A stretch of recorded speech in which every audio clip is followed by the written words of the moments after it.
କଥା ମୁଁ କହିବି। ఇక్కడ మన అపవాది సాతాను ఉంటాడు, ଏଠାରେ ଶୈତାନ ଅଛି।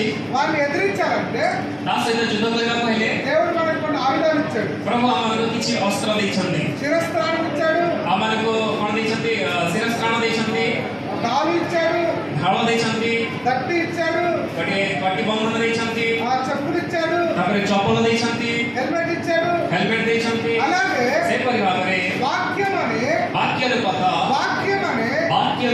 ఖడ్గాన్ని ఇచ్చాడు। ଖడ్ଗ ଦେଇଛନ୍ତି। ఆ వాక్యం అనే ఖడ్గము, ସେ ବାକ୍ୟ ରୂପକ ଖడ్ଗ, ఆ వాక్యం అనే ఖడ్గం మన దగ్గర ఎప్పుడైతే ఉంటుందో, ସେ ବାକ୍ୟ ରୂପକ ଖడ్ଗ ଖଣ୍ଡା ଆମ ପାଖରେ ଯେତେବେଳେ ଥିବ, ఆ వాక్యం అనే ఖడ్గం మన దగ్గర ఎప్పుడైతే ఉంటుందో, ସେ ବାକ୍ୟ ରୂପକ ଖଣ୍ଡା ଯେତେବେଳେ ଆମ ପାଖରେ ଥିବ, ఆ ఖడ్గాన్ని చూసి ସେଇ ଖଣ୍ଡାକୁ ଦେଖି సాతాను మన దగ్గర నుండి పారిపోతాడు। ଶୈତାନ ଆମଠାରୁ ଦୂରକୁ ପଳାଇବ। సాతాను మన దగ్గర నుండి ఏమవుతాడు? ଶୈତାନ ଆମଠାରୁ ପଳାଇଯିବ। నేను బెలూన్ ఖడ్గం ఇది, ଏହା ବେଲୁନର ଖଣ୍ଡା।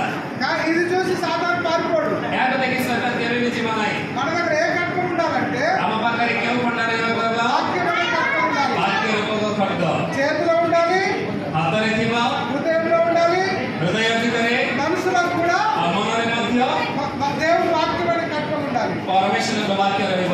అప్పుడే సాతాను ସେତେବେଳେ ଶୈତାନ మిమ్మల్ని చూసి ତୁମକୁ ଦେଖି పారిపోతాడు। ଦୂରକୁ ପଳାଇବ। ఒకవేళ మీ దగ్గరకు వచ్చినా కూడా ଯଦି ତୁମକୁ ପାଖକୁ ଆସିଲେ ମଧ୍ୟ మీ దగ్గర ఉన్న ఖడ్గాన్ని చూసి ତୁମ ପାଖରେ ଥିବା ସେ ଖଣ୍ଡାକୁ ଦେଖି ఏమైతాడో తెలుసా? କ'ଣ ହେବ?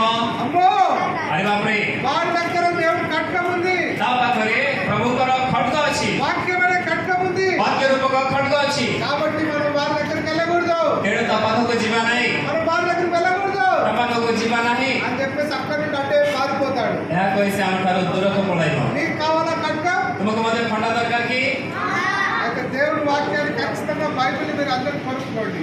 ତେଣୁ ସମସ୍ତେ ବାଇବେଲକୁ ତୁମେ କିଣ ଆଉ ରଖ। ఓకే,